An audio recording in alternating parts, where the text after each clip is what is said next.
こんばんは、カズです。今日はモルディブのマレー国際空港からのスタートです。これからシンガポール航空のビジネスクラスに乗ってシンガポールに飛びます。ボーイング 787-10 はリージョナル路線で使われている機材なので、どんな感じなのか非常に楽しみです。それでは行ってきます。マレー空港ではハワイのホノルル空港のように最初に農産物検査を済ませてからチェックインカウンターに向かいます。ビジネスクラスだと空港のスタッフがスーツケースを運んでくれます。今回お世話になるシンガポール航空のチェックインカウンターが見えてきました。このシンガポール航空のクルーの写真を見るとホッとします。セキュリティを抜け出国審査を終えると免税店がずらりと並んでいます。ここを抜けてリーミーラウンジというビジネスクラスラウンジへ行きました。ビジネスクラス搭乗客はどのエアラインでもこのラウンジを利用できるようです。ラウンジは出入り口から遠い奥の方が空いていました。食事などがあるバフェのエリアはリゾートでの時間を満喫した人たちがたくさんぐったりしていました。22時ぐらいだったので最後の1日満喫して空港到着した人が多いんだと思います。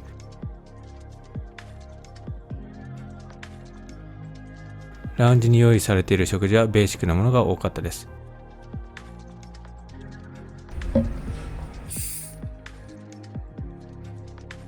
一番美味しく感じたのはこのカップラーメンでした。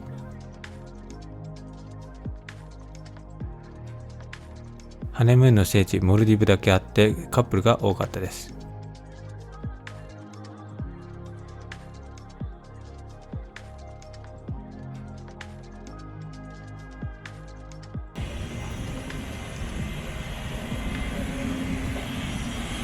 ゲートから歩いて飛行機に乗り込みます。こんなに近くでボーイング787を見たのは初めてです。眠気も一気に覚めました。今回乗るのはボーイング787でも機体が一番長いダッシュ10です。シンガポール航空がローンチカスタマー。8時間以内のリージョナル路線に使われている機材です。ビジネスクラスの座席配置は121、9列の合計36席です。なぜか座席番号11から始まりますが、13列目はありません。アメリカでは13という数字は縁起のいい数字ではないので、それが理由で13列目はないのかなと思うんですけど、どうなんでしょう。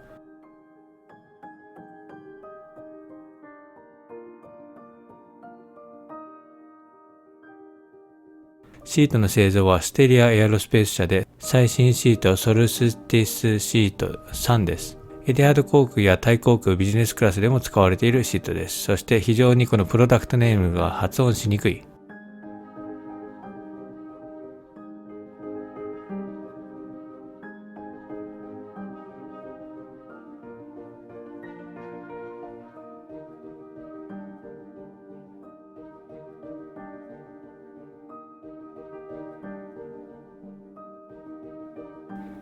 エティハード航空やタイ航空よりも足元スペースが広い気がします。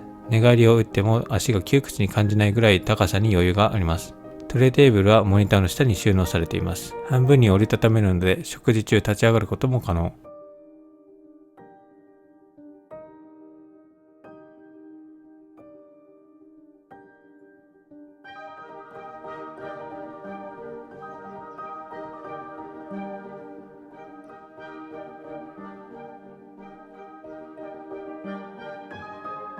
読書灯ランプが3つ、全部自分の好きな明るさに調整できます。これは非常に便利です。大抵の場合、明るさの調節は2、3パターンしかないんですけれども、このシートは9パターンぐらい調節が可能です。一つ前のシート 11K です。通路側のシートですが、バルクヘッドシートなので荷物を置けるスペースがあるのが特徴です。ここに赤ちゃん用のバスネットも設置可能。サイドの収納スペースには冷たい水ボトル、メニュー、ヘッドフォンが用意されてありました。水のボトルを冷たくして用意してくれるシンガポール航空、さすがです。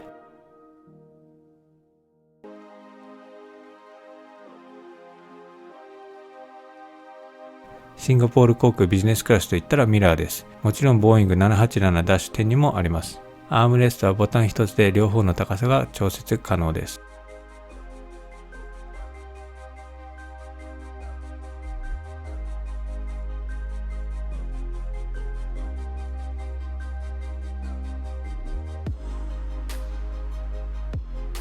ウェルカムドリンクと一緒に冷たいおしぼりをもらいました。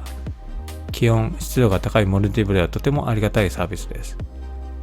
モルディブを出発後、ずっと海の上、最後にインドネシア上空を通りシンガポールに到着するルートです。飛行距離3400キロ、4時間のフライトです。Welcome aboard Singapore Airlines. As the safety equipment on this aircraft may differ from that of other aircraft. Please give us your attention. このフライトに乗ったのは大晦日12月31日でした。そのため機内にいくつかのリースが飾られてありました。こちらが自分のシートからの眺めです。見事に他の搭乗客も見えないし、他の人からは見られない、とてもプライバシー性の高いデザインです。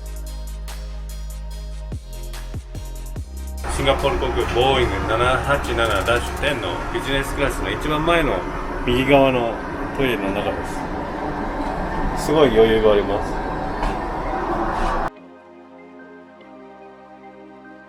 す。シンガポール航空ビジネスクラスではアメニティキットはもらえません。その代わりにアメニティキットの中身はトイレに用意されてあります。歯ブラシ、コーム、ひげ剃りセットがありました。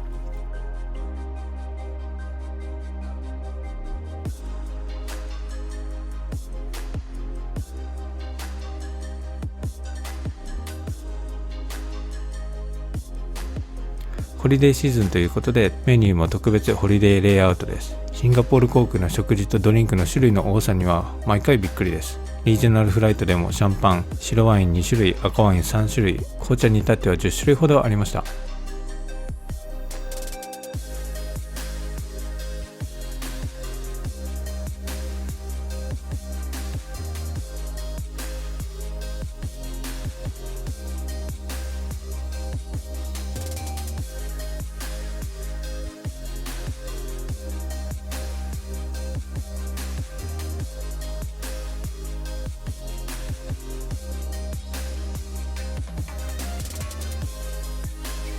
前菜がメニューではホタテと書いてあったのですが、見た目も味も鴨肉でした。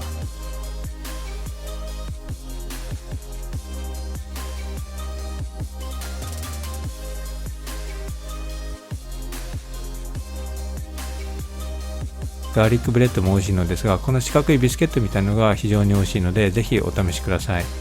シンガポール航空エアワス380スイートクラスに乗った時にクルーに教えてもらいました。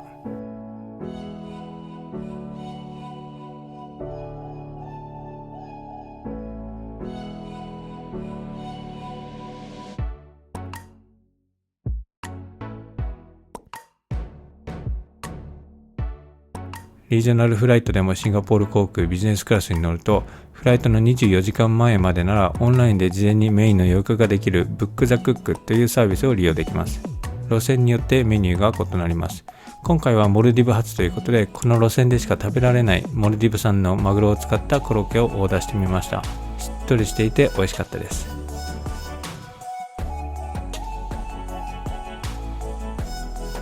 そしてサイドについてきたカレーソースと相性抜群です。食事中に気づいたんですが、このシートの窓側にあるパーティションと肘がぶつかってしまってちょっとだけ不便でした。ナイフで切ったりするときにこのカーブになっているところとちょうど肘が当たってしまうデザインです。窓を遮ってしまうのでパーティションが窓側にある理由が全く理解できません。モニターはタッチスクリーンで映画もたくさんあり文句なしです。日本の映画もありました。よく考えられてるなと思ったのはモニターの角度を変えられるデザインというところです。横になっている時でも見やすい角度に調節が可能です。このような小さな一工夫が非常にありがたいです。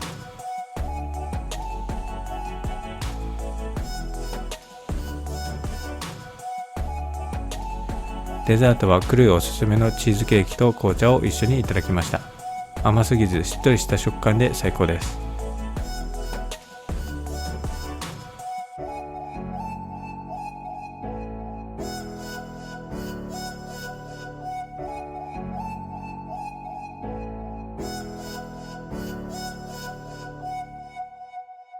私は身長175センチほどの標準サイズですが、足元も十分動かせるぐらい余裕があり、ベッドの長さは約2メートルぐらいでした。シートの幅は若干狭い印象を受けました。窮屈で寝れないっていうほどではないんですけれども、肩幅が広めの人が仰向けに寝るとちょっと狭く感じてしまうかもしれません。横になった時に見える視界がこちらです。シートにすっぽり囲まれていて非常に寝心地が良かったです。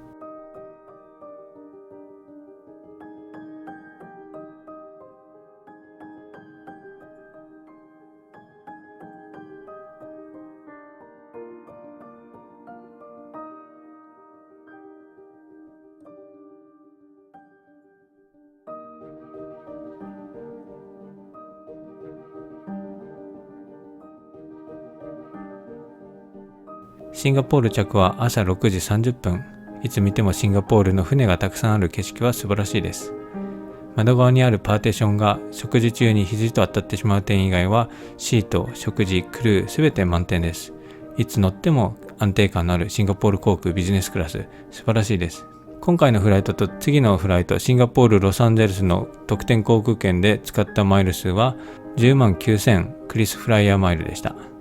次のフライトは世界最長路線と同じ機材、エアバス 350-900URL ビジネスクラスです。リージョナル路線のボーイング 787-10 とシートはどう違うのか、どっちが快適なのか、次回の動画お楽しみに。それではまた次のフライトでお会いしましょう。